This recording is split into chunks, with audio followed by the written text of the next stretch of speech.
Are you a realtor? Do people call you and ask if they can talk to you about selling their house? It doesn't often happen, but I can show you how to make it happen on a regular basis.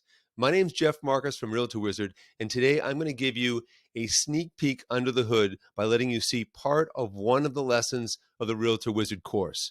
Give it a look.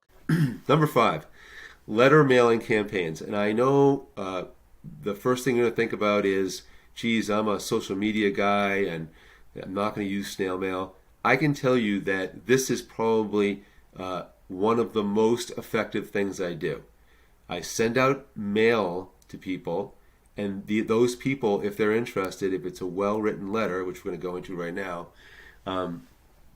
they have actually called me and said, "Hey, I loved your letter, and I want you to come and talk to me about selling my house."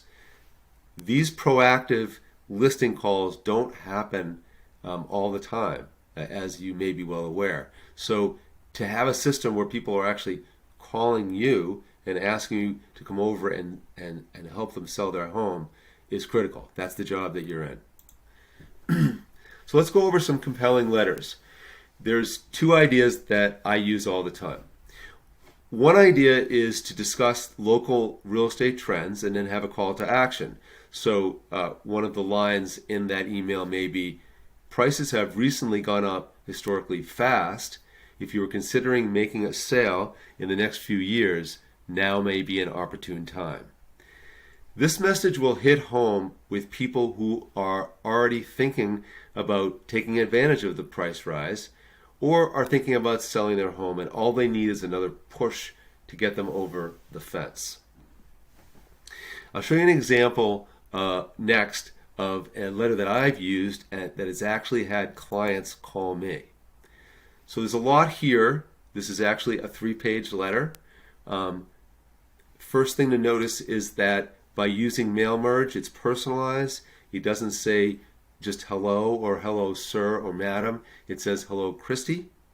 And then I talk about why they should be considering selling their home. Prices have gone up. In my area, insurance costs have also gone up, and the availability of insurance is a problem. Traffic is building in my area, and there's a labor shortage, so it's hard to get people to work on your home, to mow your lawn, all that kind of stuff. All of these things can be a hassle for people and a reason why they would want to sell. This is another part of the letter, again, going into insurance costs, here going into certain risk factors that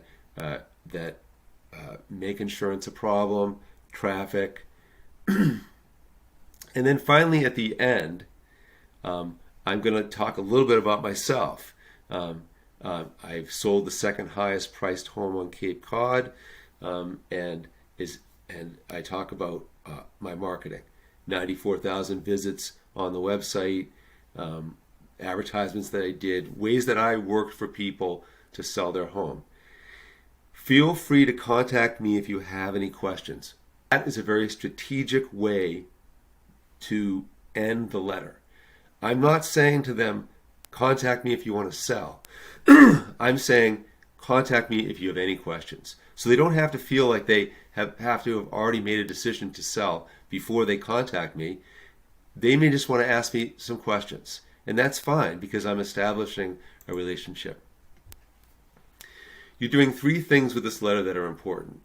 You're differentiating yourself, you're providing useful information, and you're motivating somebody to sell. These are the goals for any letter. The second idea is to send a letter when you're working with a buyer client and you sending out letters to homes that are similar to the description that they've given you. This can also work if you don't have a buyer client, but you want to get a listing client, but it always works better if you have a buyer client. Let's look at some of the details of this letter. Once again, by learning how to use word merge, I'm making this a personal letter. Not only are the people's names here, but their addresses are here as well. I have a client who's very interested in your home at 33 Old Duck Hole Road. Okay? They've been looking for a property for a while, and they've been doing everything they can to find it, and then I apologize. Now, this may seem strange, but I think it sets a kind of a tone of respect for the person that you're sending this letter to, that you respect their time. I apologize if this letter's a bit forward, but I need to do everything I can to make my clients happy. It also shows that I'm working for my clients. I give them 2 ways to contact me, by phone or email.